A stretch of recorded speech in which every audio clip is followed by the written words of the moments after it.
Okay, 1, 2, 3, 4, 5. Hello, calling Dick Tracy. Okay. Hello, everybody. Hi. So, I guess welcome to the shindig. This is exciting. I get to introduce Juniper. You're going to have 2 readers, and then perhaps an open mic if you like. This evening, and so that's kind of the way we're gonna roll. My name is Marc Janssen, and I get to introduce Juniper Moon. Juniper is the person responsible for all these broadsides and will press. So as we're reading, don't feel like you couldn't look at. Are they for sale? On Etsy. Super. So note the one that you want, go to Etsy.com, look up Dwell Press, right? And they'll all be right there. So that's the way that is. Juniper, aside from making these wonderful broadsides, is an excellent poet. And I'm just going to go ahead and leave it at that and let the words speak for themselves. Here is Juniper.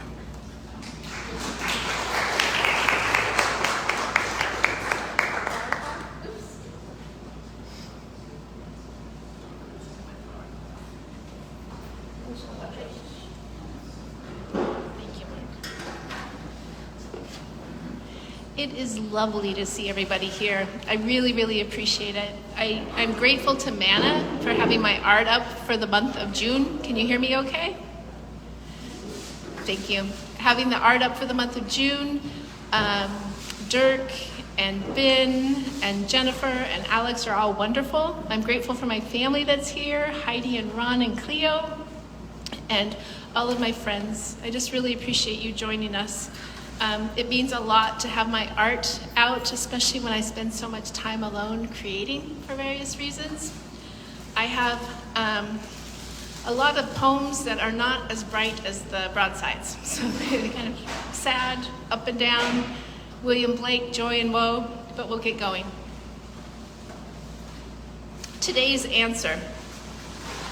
I write with cloven hooves, tapping out a Morse code only those with the most heinous thoughts can decipher. I bray like an ass, snort like a sow, caterwaul like mating bobcats, and screech like an owl until I can whir like a hummingbird across the page. I write about time all of the time, with too little time in the making do.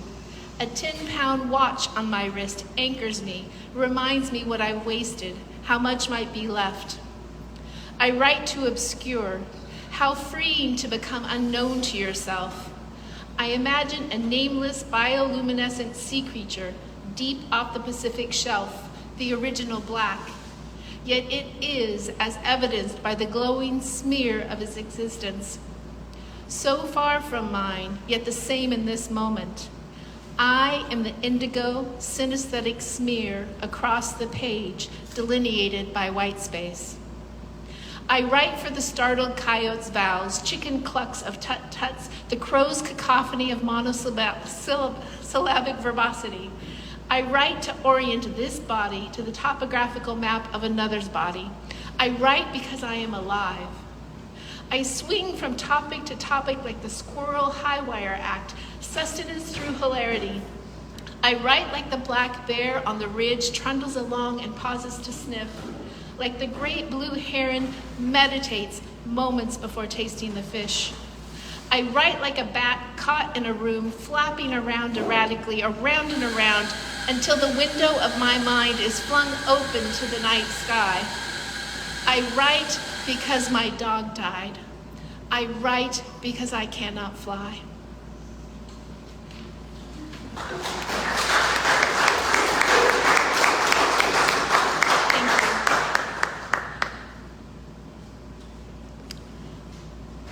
There are a few poems for people. I'm not going to talk too much between because I want to get through some of the poems.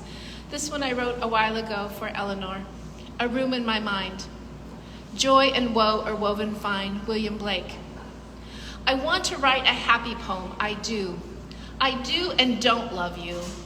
I carry you in a room in my mind. It's filled with 2 chairs made for reading, long conversations, and laughter. One day you will not answer the door. One day I will not find the neural hallway to your door. Look around us. Do they look like they have a clue about what's to come?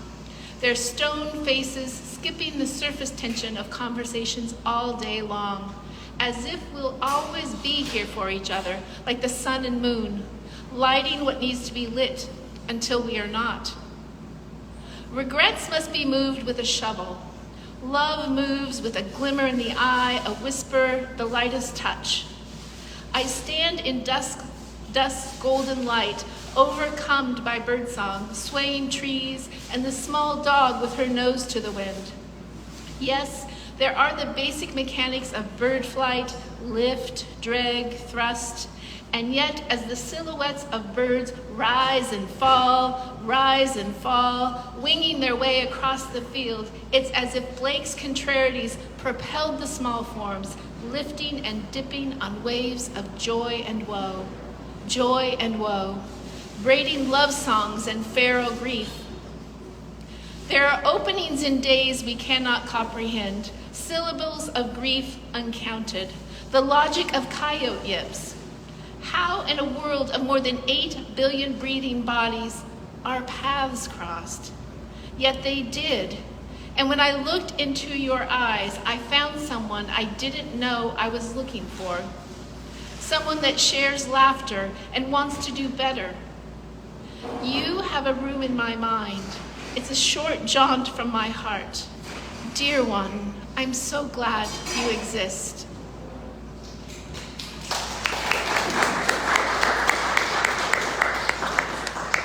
This might be the wackiest one I've written in a while, and it's very new. It's titled Grave Goods. 1. Yes, we are getting older, bodies shape-shifting, new glasses, and trying to remember what we forgot. Have you ever considered who was the first person to ever be buried? Not that we're ready for that yet. I mean, ritualized care after death to place one in the ground as part of funerary moments. Some cultures disemboweled and filled the body with grass. Others ate the flesh, and not out of hunger. And oh, the scale of care in afterlife fanfare, buried alongside a terracotta army of 8,000 to ivory beads, bee pollen, animal bone jewelry, fox teeth, and weapons, to the family Bible, a favorite dress, or a teddy bear snugged into the curve of an arm. Yet for however many thousands of years, there was just the practical need to enclose and dispose of the body, to get rid of these 300 kinds of stank a decomposing body births. 2. What blooms and births with the help of bees in moments we cannot foresee are the sweetest peach on the tree. The juice running off the chin, down the arms, easy enough to rinse off after well-lived moments, but the hope for another bite remains in muscle memory, in the golden slant of light. One more bite. 3. I don't care for the phrase bite the dust or passed on or lost. People I love have died. They are dead. Those cremated include some detritus and dust that could be sifted through for a tooth or tarsal. I do not believe they would pass this by, given the choice, pass us by when asked. No, I pass. No one is lost. I can recount the last moments I held their hand, kissed their forehead, and helped zip the bag on the gurney, and if asked, could provide the exact coordinates. 4. Yes, we are getting older. 5. I will not need a cairn or coordinates, as even now you are interred, have a room, a place within this body.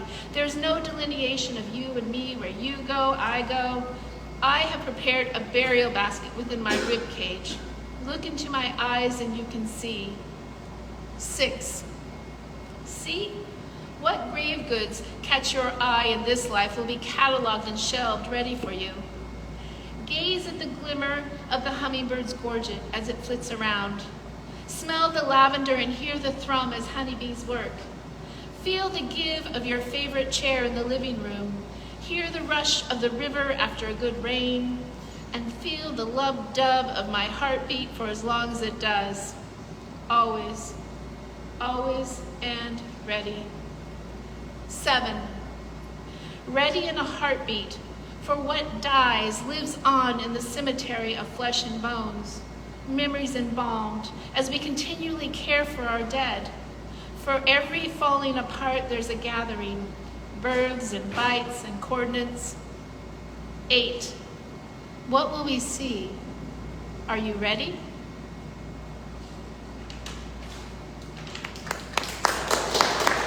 I told you it was weird.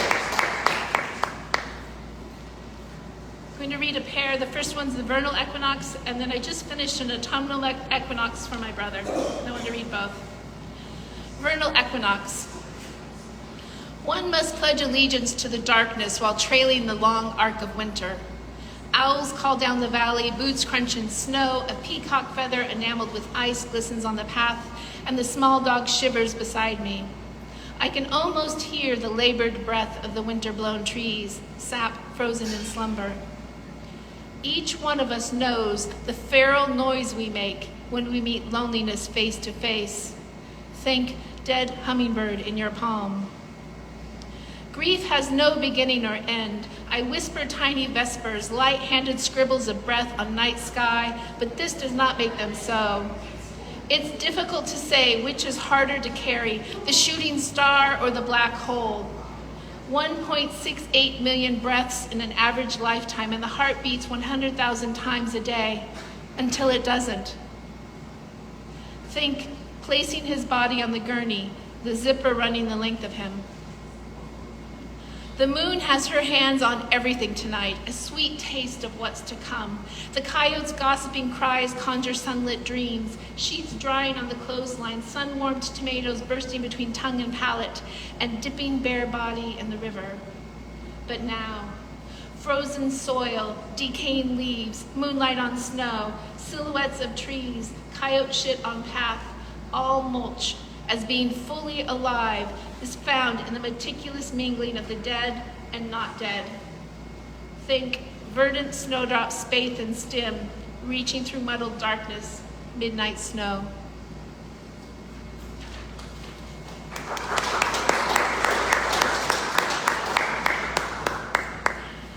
This one's very new. It's for my brother Brad, who died last September. Unexpectedly, autumnal equinox for Brad. Bird body cleft in two on dry grass, wings spread in eternal flight. Tomatillo bush, a galaxy, a star glow pattern, laced green nexus, unlit paper lanterns. A heavy sweater of newly knitted grief, new grief warming old grief. Plump California quail chicks hide in a huddle and scatter less. Spent tomato plants, bolted basil, bug-laced kale, dried thistles like medieval weapons. Acorns dropping 3 stories onto the car roof. How the seasons alter, how they dangle beautiful brevity to dazzle. Right here would be good for each return. Wasp bullets, rusted sword ferns, Swainson's thrush, robins, northern flickers, and song sparrows sing for the ebbing light. What eulogies we offer, what eulogies we receive. The light is fading. Who can I ask? Do owls talk in their sleep?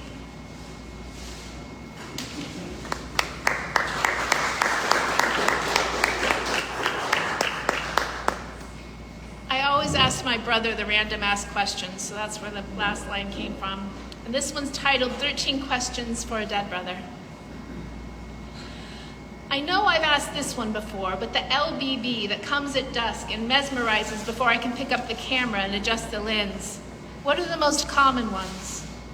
Remind me about the slope of the driveway, the weight of the letterpress, and the horsepower of the engine. I meant to write it down when I need it again. So I understand how to access the ventway behind the dashboard, pull the filter, and extract the rodent's nest. Can you help me identify the access points under the hood or in front of the windshield? I'm looking for some new walking trails to take the dogs out. Any recommendations?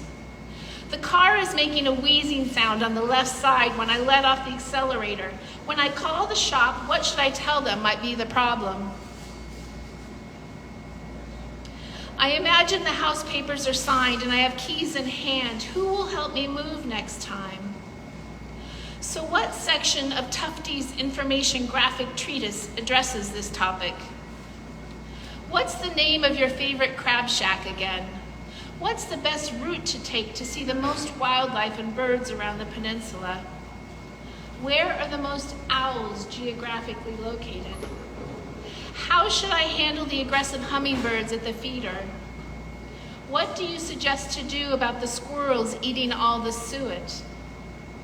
Do you remember our conversation about not wanting to live in a world without each other? I found out what it's like. I believe you know this in the stardust after. I do not hold it against you. There's only love in the black hole space between. I'm still looking for answers.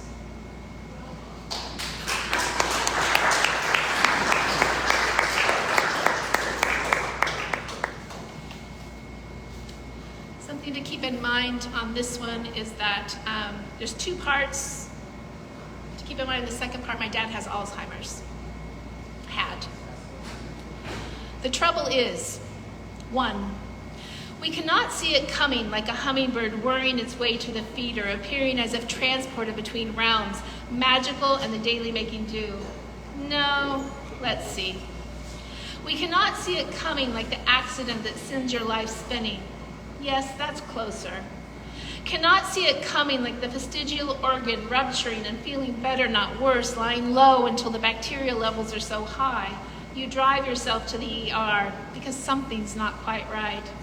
Yeah, that's it. Cannot see it coming like the partner playing the field, working long hours, managing coworkers like a farm team, and running tryouts in the bedroom. Yes. Cannot see it coming like the birth of your firstborn and you push through the ring of fire. Ring of fire. God, what they do not tell you before it happens. Cannot see it coming like looking in the mirror and no longer recognizing the warp and weft of the reflection. 2. Silent before the clink of the spoons in the bowls and the television mumbly low in the common room, after about 5 bites of pie and whipped cream, Dad came up for air. This is something. He was so serious in his exclamation, but it was punctuated with laughter as he dove back into the bowl. The pie was something, boysenberry and fresh, even though it was store-bought. The crust pleasingly flaked and crumbled, and the sweet berry smash tangoed across the tongue. An end of summer encore. After an hour of fragmented stories and a couple of anchoring phrases, the pie greased the skids of his synaptic junctions and brought him to a level of focus, like when he paused pie mode with mounded spoon in midair, looked me in the eyes and asked, "Are you okay? Are you growing distant?" Keep in mind that my father with Alzheimer's randomly asked me this. We finally arrived on the same road at the same house and for a few fleeting moments the same hypothetical dinner table. Disparate lives, nearly in sync. Whipped cream dripped from his wavering paw's spoon. He uttered, "The trouble is, with hearts and habits, it ages us, and we cannot see it coming." And he took that next bite of pie and carefully wiped the whipped cream that dripped down his chin. And he was off again on another journey through a landscape only defined by words and phrases, some recognizable. It wasn't our last day for pie together, but it was the last full sentence we shared.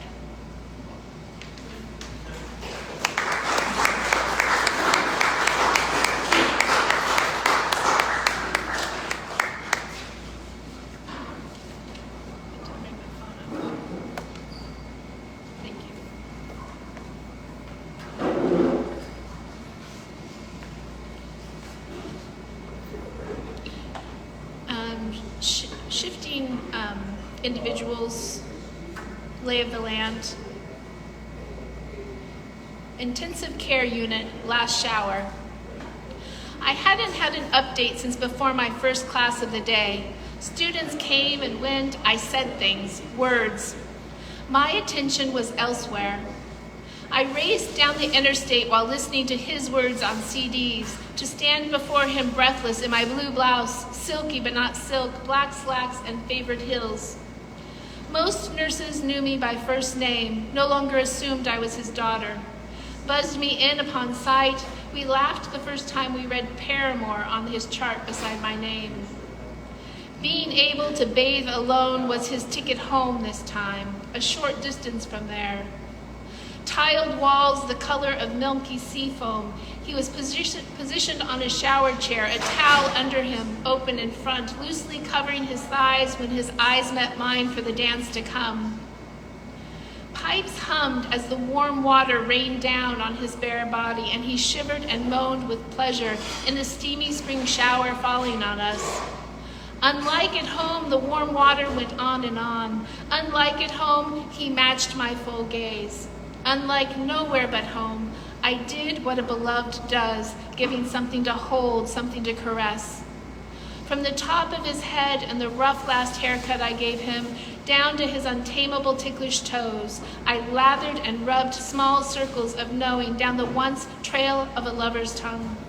Me in my heels with feet braced so as not to slip, his thighs around and against my thighs, both of us doused from the washing, the dance.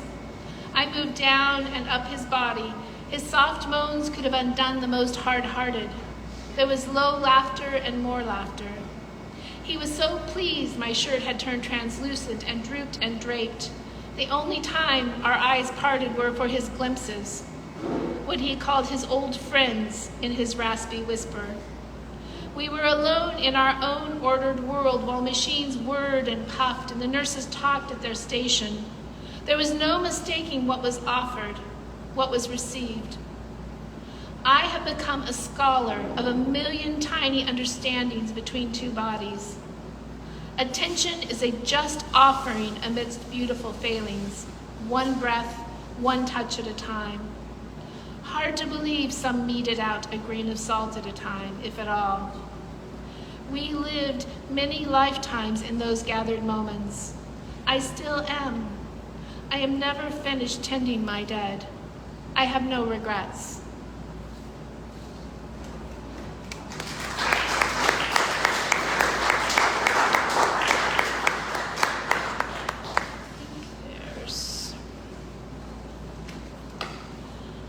Close to my ear.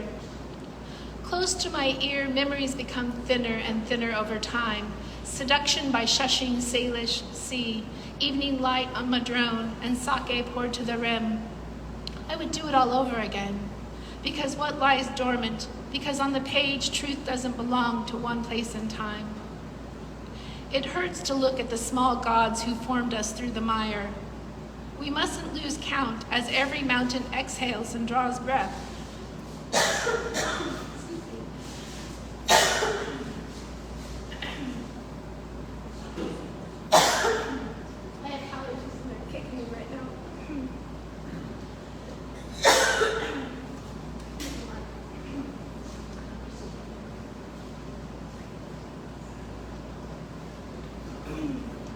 Sorry about that. I'll see if I can talk beyond a squeak.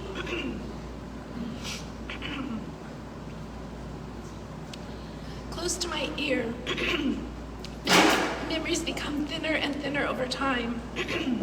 Seduction by shushing Salish, evening light on Madrone, and sake poured to the rim.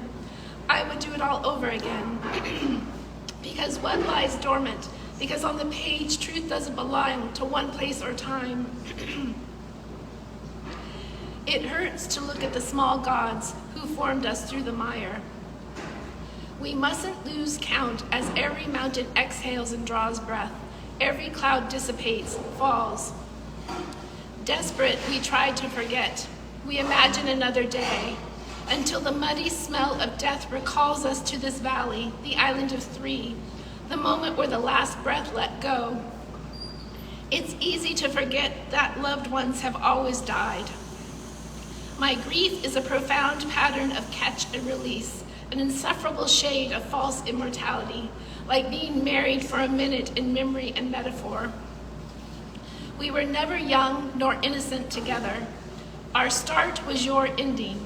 Saturated in light, saturated in air, we do not notice how easy, how forgiving a body that draws a breath is until it is difficult to draw, difficult to maintain, difficult to let you go. I am left with a clutch of things less alive, small gods, questions, your bones in a box on my shelf, your smile beaming down from a flat in Paris, our small dog for now.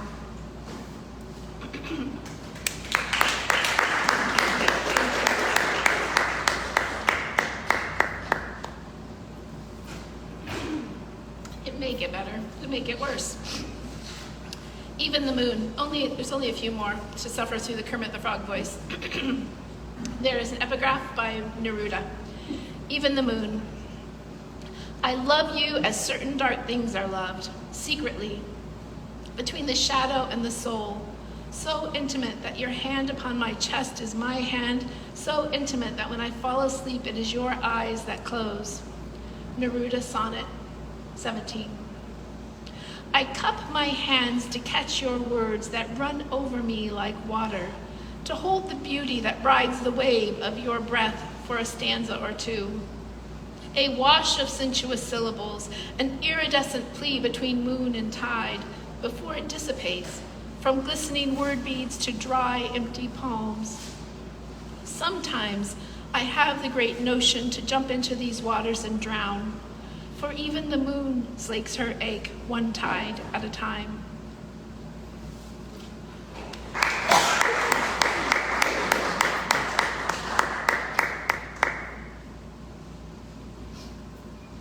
Two more. This one's for Lex. Deadheading flowers comes to mind. Oops, no, I need a tissue. This is just ridiculous. And I had an allergy attack like this, and not on camera.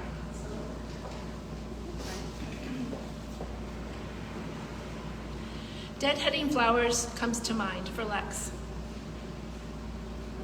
As I read your kind missive, I am pinching off past peak constellations of pistils, stamen, and petals sticky in spent delight. The leavings of being blessed by bees.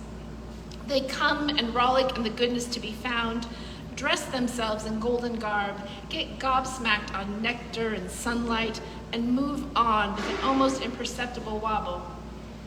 We are born not knowing hope or despair, or the false work necessary to bridge the gap, once we see ourselves in the mirror. I close my hand around the tilting limp orb and pull through to where tension to where hand meets stem, where there's still enough life to resist separation. Are my words the sticky spent constellation? Are you the bee? Are these words pulling and leaving us forward in the time it takes for a bee to inhale and exhale, the flower head to land in loam, your kindness to warm a forgotten room? Am I the bee on the way back to the hive? Are you the one whose hand discards the head for mulch? Is this call and response the petals, the nectar, the pollen propelling us through another day? Are your words the golden sunlight at dusk? Are we both guiding the hand onward, pulling and trusting the rhythm while rendering hope in the perennial turn of phrase photosynthesis? What of these words and how they speed by us without thought or are woven into the symbiotic soma of this being human? Is it enough to hope there will be more breath of align exchanges while dancing with despair, this deadheading? Tell me, what's more reassuring than a handful of words whispered in the deep loam of night?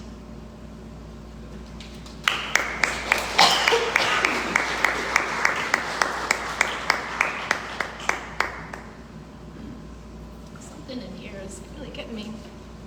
Okay.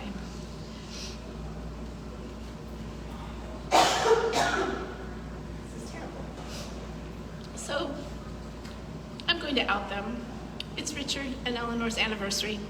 I don't know what number it is, but it is their anniversary. There's no broadside this year, Eleanor. No broadside, but there is a wisp of a poem from a glimpse that I witnessed at a reading. And I'm just going to call it Glimpse for now. Glimpse. She sat down and slipped her hand into his hand. He wrapped his other hand over hers.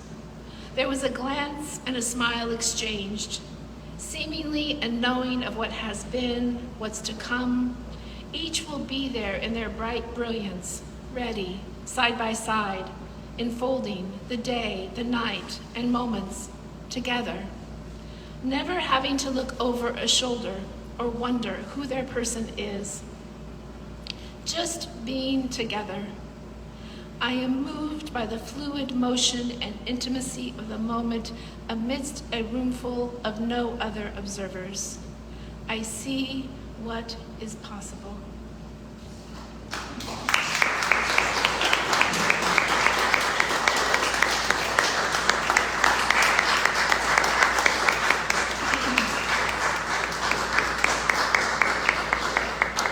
I'm terribly sorry about the allergy attack, especially to have a record of it. That's really nice. But again, thank you to everybody. I want to first thank Mark for showing up. Oh, break first? We'll take a break and then I'll introduce Mark. So thank you. How long will break? So let's take about 5 minutes. There's still cookies and bread over here. Peruse these. The restroom is back over here. There's water over here and coffee. So we'll come back in about 5 minutes.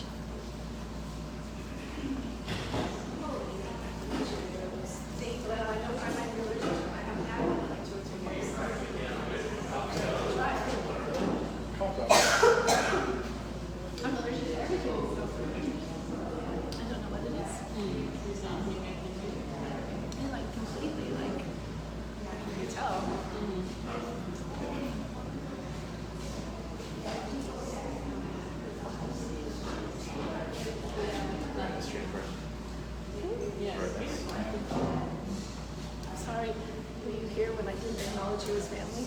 Oh, no, I missed that. Okay. Okay. I meant to, but you weren't here. I was here in spirit. How was the pizza? Okay. Warm? Yeah, I went to straight from New York.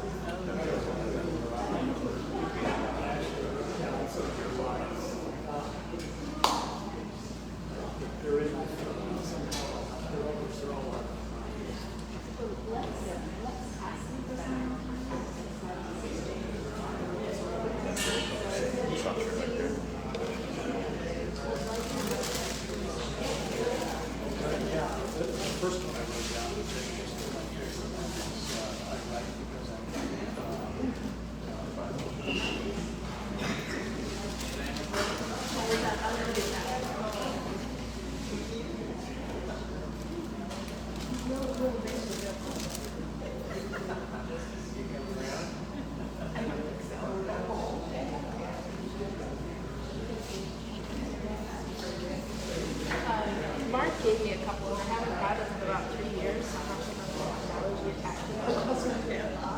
The mint? I'm not sure.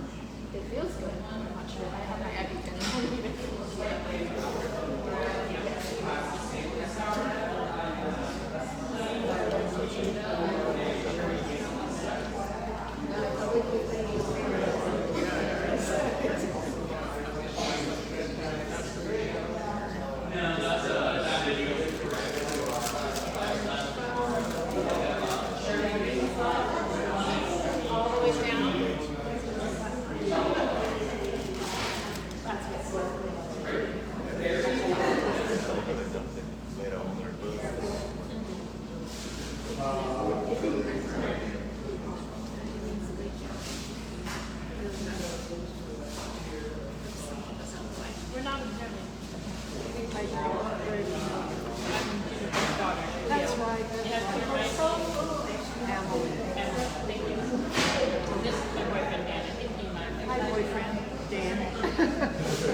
It's just something to do.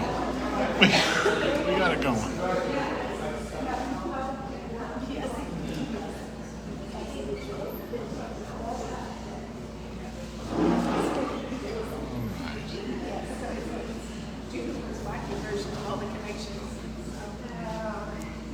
Okay, here we go. We're gonna get going again.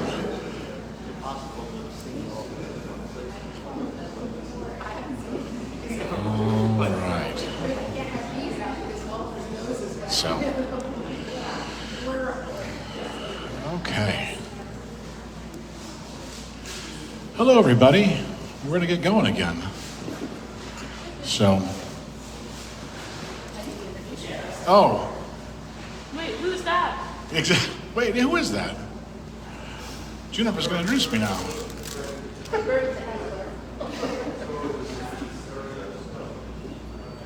We're going to get going again here. Did you start it? Okay. We're going to get going again here. I'm very grateful that Mark said yes to be a a co-reader. He does so much for the poetry community and making connections and being a hub. I called him a hub before and he didn't like the word hub. He crossed it out, but he is. He's a hub for many people. He's a great writer.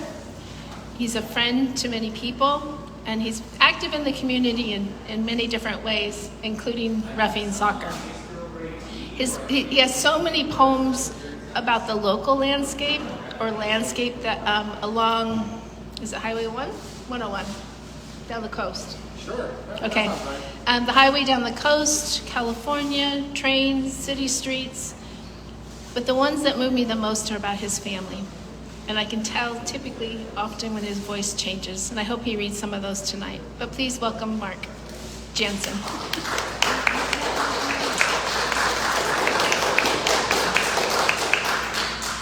All right. Can you hear me? Can you hear me in the back? Can you hear me, Emily? No, yeah. What does that mean? A yes? Up her? No? Okay, whatever.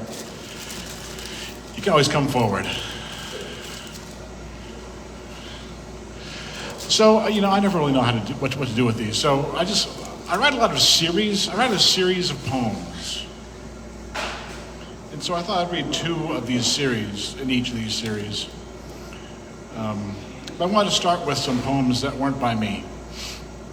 And I ran across this poem that I really like by Stephen Robert Heine, who used to live in Salem, a good friend, and has since moved to the coast. This is his poem, In the Living Room. In the living room. On the wall is a picture of a hand reaching out. An image in darkness that reaches forever. Cloaked in the silence, determined but hopeful, awaiting the prize of its lonely endeavor. That's Stephen Robert Heine. It's like what level setting. I'm gonna read 12 poems. So it's like, okay, how long is this gonna go? You have an idea. And so that was a poem about a painting in someone's living room. And I happened to run across another poem about a painting in someone's living room. It's an ekphrastic poem. A poem that's written about another piece of artwork. And this is by Eleanor, actually, Barry. Word and Thing. This is after Wind 2, Oil on Masonite by Jim Shull.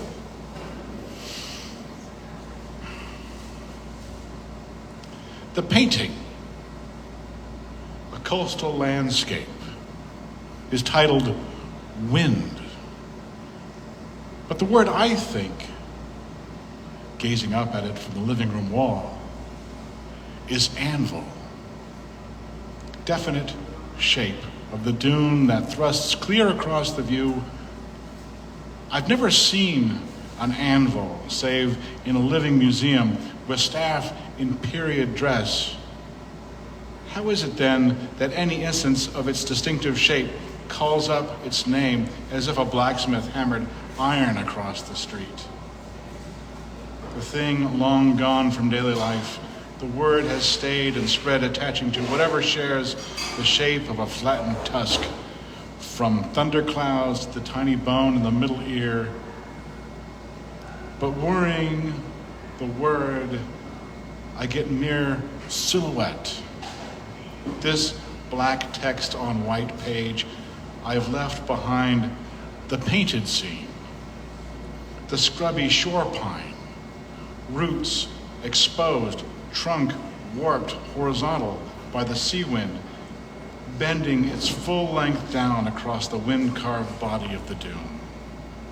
I've lost the ocean mist that has coated all the bristling needles of the pine, a shadow clinging underneath the near dune's jut, the lion's pelt yellow of sand without shade, failed to tell how the paint creates at once flat design, still dance of hue and tone, and a world of dune and pine, palpably round.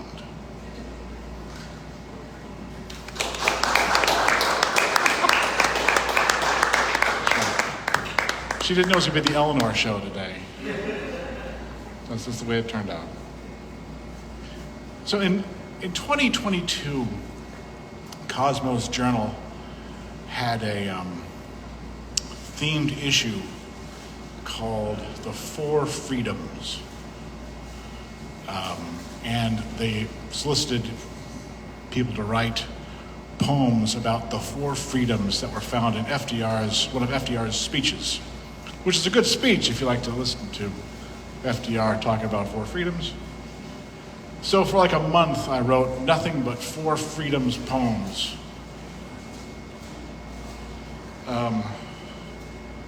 And then sent the best ones to the journal, and they didn't want any of them.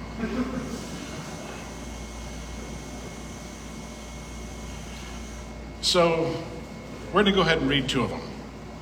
Anyway. Maybe you can agree with them. I don't know. We'll find out. This first one's called Freedom of Expression. Freedom of Expression. How to write a poem about freedom of expression. Start with that list of places where people can't speak freely. Seems appropriate. Russia, China, Saudi Arabia, Iran and Egypt, of course, North Korea, Libya, Equatorial Guinea, a country that has a private broadcaster, only one, and it's owned by the son of the president. Burma, a place where listening to the BBC is an arresting offense. Turkmenistan and Uzbekistan, Belarus and Cuba. Burma, a place where the government stifles reporting of the effects of natural disasters. Of course, Eritrea, Syria, Afghanistan,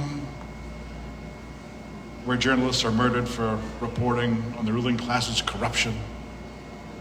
And Mexico, where journalists are murdered for reporting on their ruling class's corruption. In Costa Rica, where journalists are murdered for reporting on the ruling class's corruption. In Algeria, where journalists are murdered for reporting on the corruption. Angola, Azerbaijan, Bahrain, Burundi, Brunei, Cambodia, Cameroon, Chad, Congo. These are countries that begin with the C this time. Crimea. Then maybe make a statement about how it's way better in Western industrialized countries. Give opposite examples. A place like Denmark, you can say anything you want there. You can print a cartoon of the image of Muhammad with a bomb for a hat. There will surely not be any riots in the streets. But in France, if you print that cartoon, someone will certainly not murder you. Only they did. In Ireland, at least, you won't get murdered. But if you make a movie or write a book that's against public morality, it'll be banned. So you can make it, but no one can actually see it. In Germany, though, it's way better. But you can't read Mein Kampf, or if you have a copy of Das Kapital, you get put on a list. In Spain, of course, if you rap about the Spanish army in an unflattering way, they put you in jail for 9 months. At least in the good old USA, you have freedom of expression. Unless you slip up, say something wrong, then you won't have a job anymore. Like Jordan Peterson or Kathy Griffin, or Roseanne Barr, or the Dixie Chicks, or John Wayne 40 years after he died. Or better yet, in the spirit of freedom of expression, you might just want to keep your words to yourself.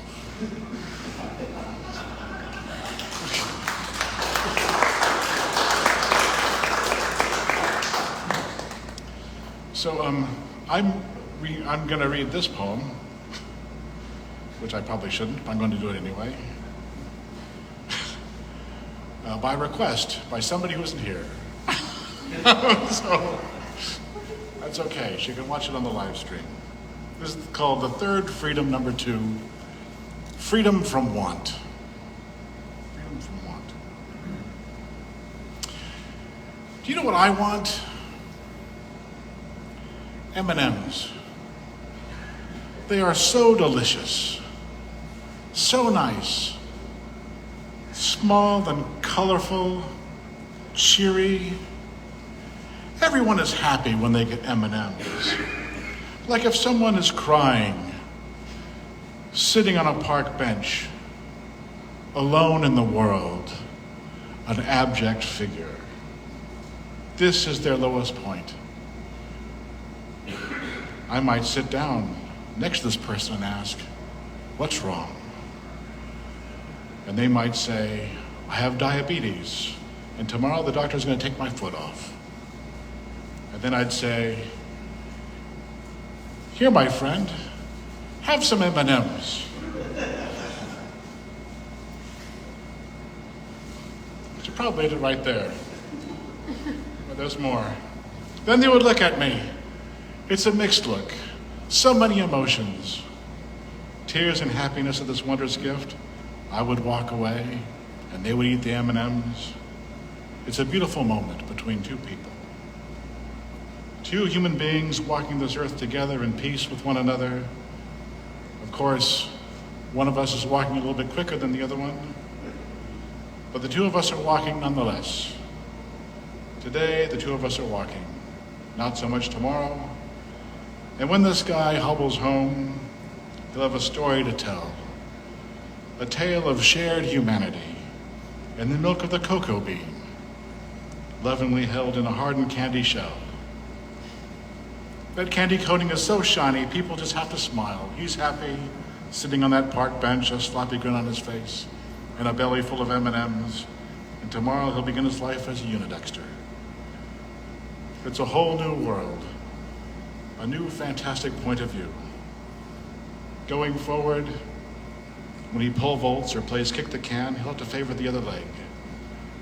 But for a while at least, he'll be free from want.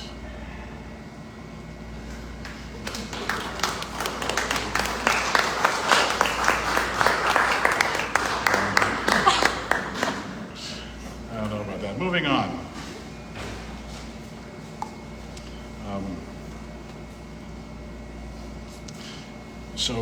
So Juniper mentioned that I do have 2 family poems. It's nice that Laura's here. I don't even know if she's heard this poem before. It's called Sentimental Walk. Sentimental Walk. This is after Schoenhertz and Scott, a song called Sentimental Walk by Schoenhertz and Scott. I remember I wrote this, I'm going to say, a year or 2 ago. We had gone to a restaurant with some friends. It's just the way it is sometimes on Liberty Street downtown. January, with the rain uncertainly falling, in the evening, with people going, heads covered, hurry. We walk like a saxophone solo, a reverberating, unhurried amble of notes, one following the next, step by step, past See's Candies, and past the remains of the mall, and past Liberty Plaza, and straight from New York Pizza, and the Reed Opera House, frozen in time. We walk with thoughts two sets that sometimes adjust to the metronome of our steps, play in time for a while, then improvise again, off and separate, harmoniously dissonant. One of us leans in, and the other does not move back. It's raining on Liberty Street and cold. We might as well be Parisians, hand in sepia-toned image, anticipating a kiss that will surely come.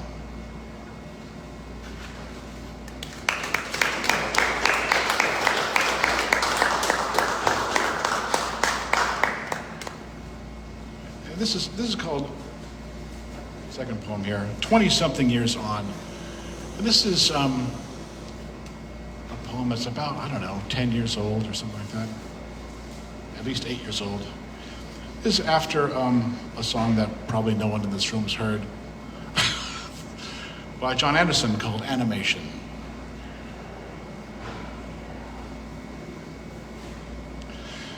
Somewhere there's a piano playing, low and soft. It plays of green covered hills under a kind yellow sun. The sound comes and goes and it passes through you. It's a song about us, you and me, about life and loss and beginnings, and 20 years on. I can hear it as easy now as on that day. It was something I didn't know I wanted to do. An institutional room of blood and pain and fear that housed hours as terrible as I had dreamed. And then you were there.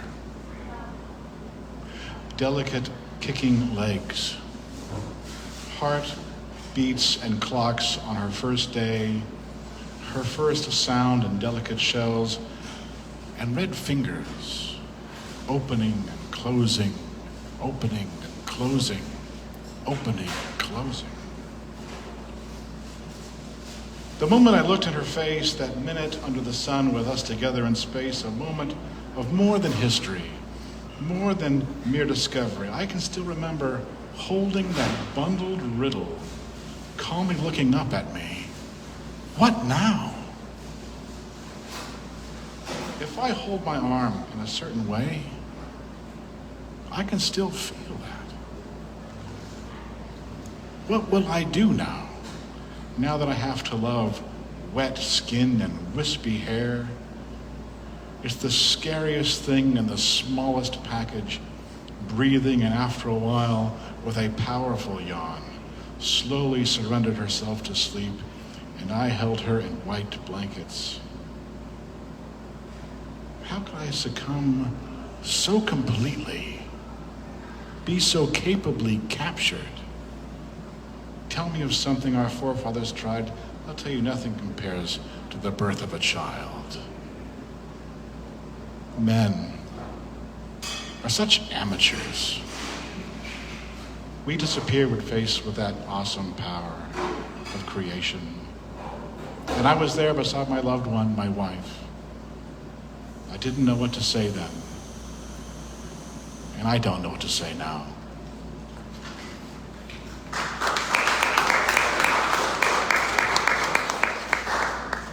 So, I have a backpack now. I used to have an attaché case. I take to work. One strap over the shoulder. I had it for years when I was working at Western Tool Supply. I was working at Holiday Retirement, and it had a pouch in it. And really what it carried was a pad so I could write things down if I wanted to write a poem, and a copy of essays by Jacques Derrida. And over the course of about 2 years writing on airplanes, I wrote about 10 Jacques Derrida poems after his essay Timpan. So these are all very, whatever.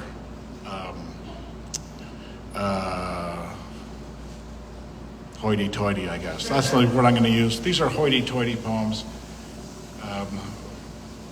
from when I was reading Jacques Derrida essays. The first one is called, I'm going to read 2 of these, but luckily they're short. Anyway, this first one's called Aufheben. Aufheben. Which, one of the interesting / annoying things about Jacques Derrida is he's a philosopher, and he uses words that no one uses, or he changes the definitions of the words that he does use. But the idea behind Aufheben is, it's a philosophical term. And basically what it means is at the same time. Or, a meaning operates by means of a break. So anyway, we'll just read the poem and let it go at that. Aufheben. This Rorschach test of writing, a pen curling across white, trailing a blue varicose vein. Or is it white's audacity to frame the ink into a meaningful shape, the chance jumble of stick figures that resemble a word, or simply a bare rack, a gaudy gilt arrow, and when it is done, what does that bony finger point to anyway? I'm not writing anymore, only sketching the lines that look like words. And here's the second one of those.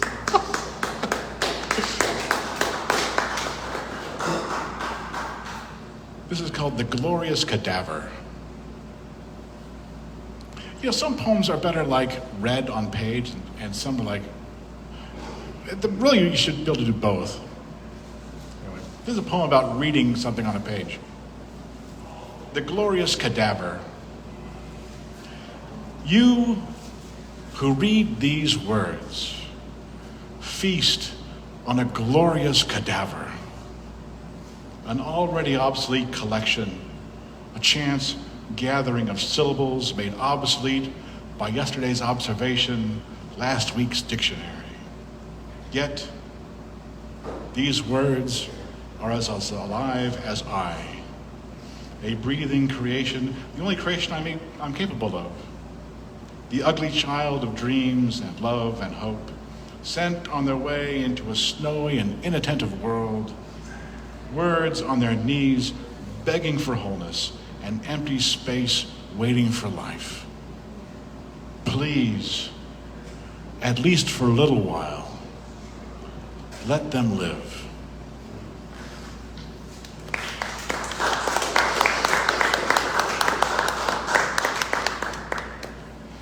So, we had an ekphrastic poem before. I don't know if a poem that's inspired by a piece of music is ekphrastic or not. It probably is. Marilyn's given me the nod, so it's probably right.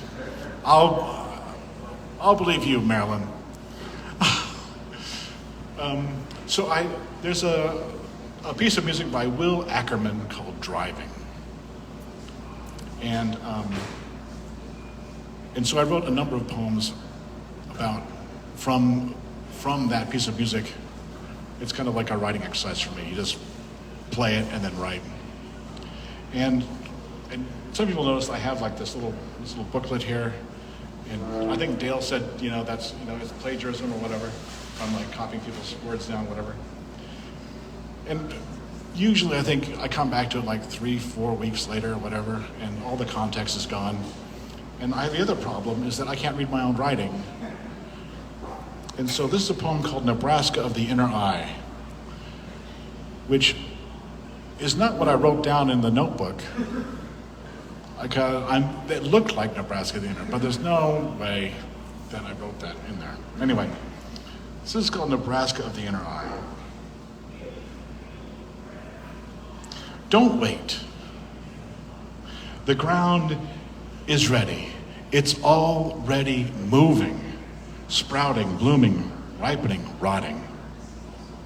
Do not wait. The Platte's untamed ribbons swarm beside Interstate 80. That gentle, that cruel current will not tarry. Water is on its way to the Missouri. It's on its way to the Mississippi, on its way to New Orleans, to Cuba, then eventually back here from the Rockies. 310 miles to become something else and be the same thing. Do not wait. The day is not long enough already. There's so much to do.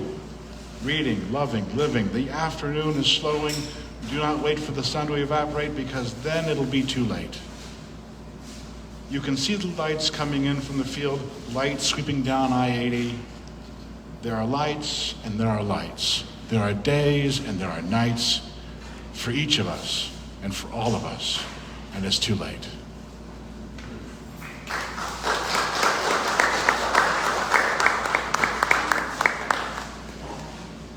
And this is a poem called Driving Number 3. Imaginatively titled Driving Number 3. I think I've done like 11 of these after Will Ackerman. And this references a car that only one person, well, two people in this room knows about. It had its own weird story. Anyway, Driving Number 3. Oldly new faded yellow, let me start that. Oldly new faded Chevrolet Malibu, price $350 from a family friend. Me, a 23-year-old with a crisp new driver's license. Car checked out, no waiting, no pause to say goodbye. Just the freedom to go. There's a particular type of freedom a car bestows. To go. Just go. To start and go. The biggest thing anyone ever did in 2 letters. G-O. Start too late in the afternoon, I-5 south past Mount Shasta, pine trees wave, the naked peaks of Castle Crags, Cascades part in the Sacramento Valley, flats after Redding and Anderson, cut off to Vacaville. The sun bids adieu at the mothball fleet, and the engine light starts to shine. Turn on the heater full blast, pick my way through the rupture of Pacific Grove's sleeping streets. The next day, go home. A new home. A home by choice.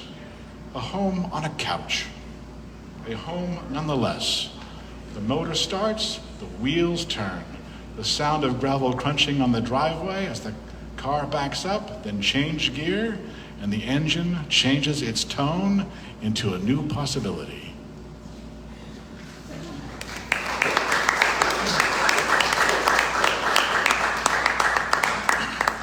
Okay, I've got 2 left if you're keeping count. So my last 2 are Willamette August. Willamette August. Been writing these for a long time. The first one I wrote, I was working in McMinnville, and so that would have been 2009 or 8, something like that. And the idea is I go to a location on the Willamette, and then that's my starting point, my inspiration for the poem itself. And I'm going to read 2 of them. This first one I wrote probably, 10 years ago, something like that. Willamette August, Santiam's Mouth. The Santiam, you cross the Santiam on I-5, heading over to Albany. The Santiam empties into the Willamette a couple miles below that rest stop. On the Willamette side, it's about 2 miles upstream from Buena Vista, Buena Vista used to be a big town. Now it's a collection of houses. And when I first got my kayak, I would put in at Buena Vista, and I'd paddle upstream, south, to the mouth of the Santiam River. And that mouth is completely changed from when I first went there in probably 2002 to now. I can't even explain it. It would take a long time. But anyway, Santiam, Willamette August, Santiam's mouth. There's not much difference between air and water. Only degrees and a few bashful chemical bonds. At Buena Vista, the air is salacious with the scent of blackberries. The dark green tangle thunders towards the river from an unscalable incline. They stop at the water's edge.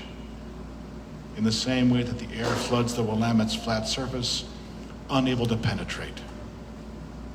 Air and water are change. They are question marks let loose in the world. Today, everything is substituted at the mouth of the Santiam. After winter's tantrum, once the sun has stroked the river's eyelids, islands have appeared. Channels have changed. The bones of the earth have moved, while above, sometime in the last few months, the tops of trees have been capriciously ripped off.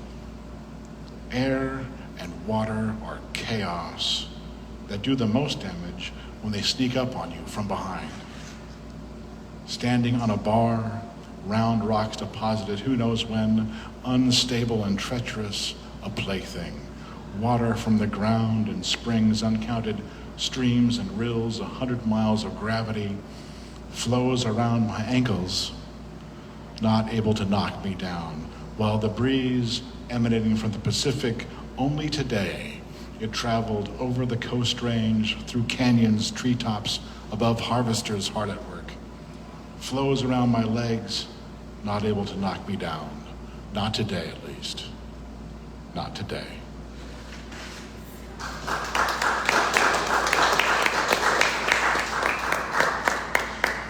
And this is my last one. It's called Willamette August, Wallace House Park. I wrote this last August, September, something like that. A sad, empty park. Shiny playground equipment, quiet in the sun. A teen died at Kaiser Rapids Park last month, just down the river from here. Dove in at a place of treacherous currents, snags, all manner of unseen dangers, right there, next to the stability of the dock. Who knew it would end so tragically that one action, one ordinary action, could end so terribly, that the river right there was so dangerous, though it's dangerous everywhere else, and on River Road, and in town, and in the rest of the world. Empty park benches viewed the river's lovely sweep in mourning silence. At Wallace House Park, mallards peek their beaks through weeds, paddle, and do it again. Suddenly, they explode into the air together into a dramatic aerodynamic choreography and are out of sight.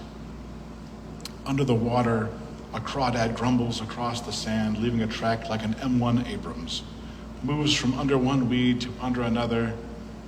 A broken 20-foot-tall cottonwood carcass is held 10 feet off the ground in the arms of young Oregon ash trees. One branch still has green leaves on it, as if it didn't realize its roots hang in the air like useless tentacles. It no longer touches the ground, but the urge to go on fatally remains. The crawdad, mallards, trees seem unfazed at the news, as if, to them, it was expected. or perfunctory. Another day on the river, another day in the world. This park will be gone one day for a good reason or for no reason. The river goes by like a timeline, past, present, future. They're all here at Wallace House Park. The age of the Calapooya canoes, then later drift boats, then steamships, junker cars, water skiers, moving from the past, from the spring, one direction, to the future, at the mouth, small to large, beginning to end, whatever that might be. From here you can go to Newburgh, Wilsonville, Willamette Falls, Portland. You can go to the Columbia, you can go to Longview, to Crims Island, to Astoria, to Fort Stevens. You can go to the vastness of the Pacific itself. And when you get there, or even if you don't, Wallace House Park is still here, empty benches, quiet playground, along with Salem and Kaiser and upstream Corvallis and Eugene, the Mackenzie, the Santa Ana. And if you were to cross the Columbia Bar into the ocean, you can pretend that you disappear, though you know you have to cross the bar, and in crossing that, you will still be you.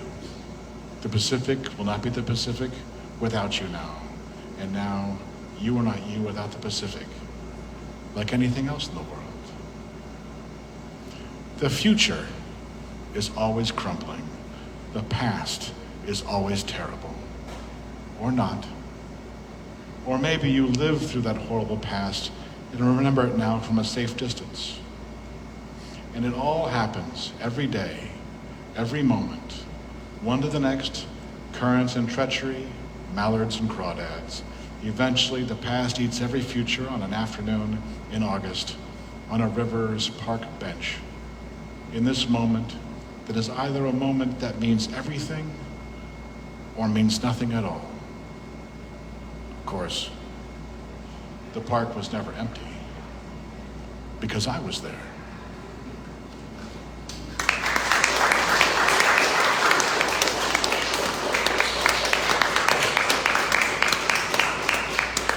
We had two people sign up for the open mic, and so looks like David is first, so 3 poems, 5 minutes. We'll just say it that way. You can do that, David? Super.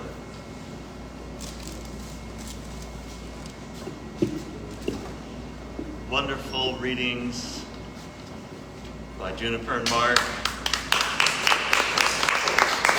Amazing art. It's fabulous to see all of it together. Juniper said not even she's seen it all together. So, this was a week of revisions, re-envisions. I know this first one, you may have at some Salem event heard some of these themes or lines. It's called, "You'll sit there until you clear your plate." The 6 frozen lima beans have lost all steam, shriveled. A salmon cake, packed, mounded cracker crumbs with canned fish, pan-fried to desert dryness, crumbles as I shove it around with a fork. After my aunt, who lives with us, finishes dishes with chapped, scaly hands, and my brothers elbow each other, scrimmaging out the back door, I nod off, hearing my kindergarten teacher nun, who resembles my sister, also a nun. Don't expect St. Blaise to save you from choking on a fishbone. I jerk awake, aware the oldest sibling, who used to carry me around on her hip, no longer lives here. Run off to marry Jesus. I fear the dinner plate, tucked away in the fridge, will sternly reappear at breakfast. As the last warmth drains out the window and shades drop, it's bath time in 2 inches of tepid tub water, and Mom hurriedly brushing my teeth with my teenage brother's acne cream.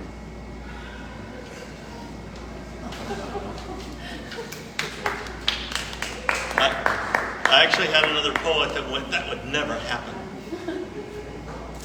Apparently he didn't live in the 60s. Okay, very different poem. There was an accident that happened in the front of my brother's house in Connecticut.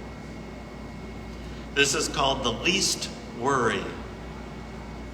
Bottles in the back seat juggle while the driver's relaxed feet lift up from pedals. Palms float off the wheel, failing to control momentum as he can't negotiate his way out of the curve. His trajectory is aligned with the home's front entry and is aiming to land on the living room sofa. The front yard canopy tree, blocking cool moonlight, abruptly denies his forward motion. His car is no cat, cannot climb far, and has no reflex to land undamaged and slip through a pet door. Neighbors, urged by smoke curling from the undercarriage, drag him from the driver's seat as he pukes out a slurred request to switch his empties to the trunk.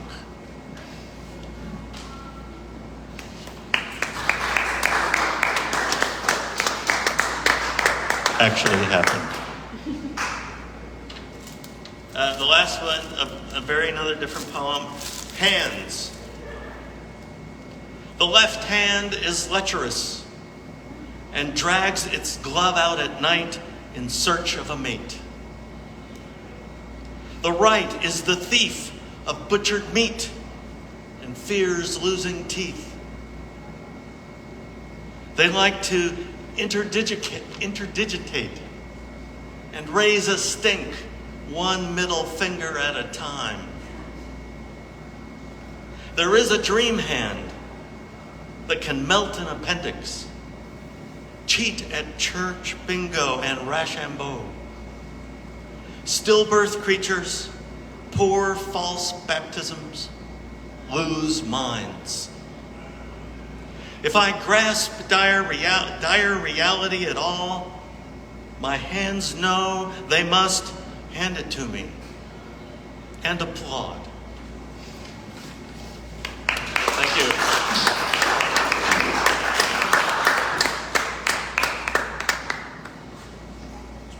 Thank you, David. Emily is next.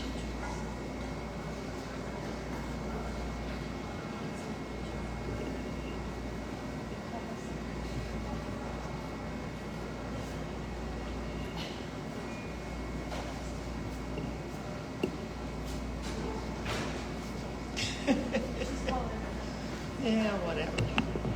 I'll talk loud.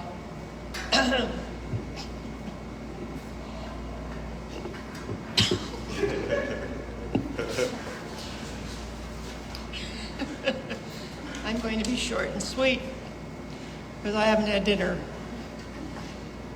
Once upon a time, once upon the beginning, or the merry-go-round. In this moment, steam rises from a cup of hot tea. It's a natural law that heat rises, to rise like water falls. Denser, heavier molecules must fall as the lighter, warmer rises. Outside, trees sway in the wind, away from some faraway disturbance that moves the air. Air that holds hot, moist steam that pushes molecules from some movement caused by heat and cold, or eruption, or too much traffic, or bellowing explosion. A vortex of mixed messages or movements, wind blowing away or into another cloud filled with turbulence or the least bit of movement. Like a wave crashing onto the shore or rocks, a whale beat breaching and plunging back into the water, pushing it away on all sides, making waves that crash into other waves. This perpetual movement is like steam rising above a mug of hot tea or a tree bending before a breeze. The ripples move outward away from the pebble, tossed into the pond, expanding until they gently stroke the sand, then return as the duck dives headfirst, upending himself in a timid splash, like a raindrop perturbs the surface of the stream, as the sun warms a shallow pond, as clouds cast shadows to cool summer air, as seasons carry on and spread and move, as the planet twirls and orbits, as the moon pulls on the water, as everything moves to the rhythm of the sun, the galaxy, the entire universe, always in ecstatic motion since the beginning, from the blast of the first movement, the critical mass of attraction and repulsion, when the first dance began, as steam rising from the hot cup of potential. And thank you, everybody.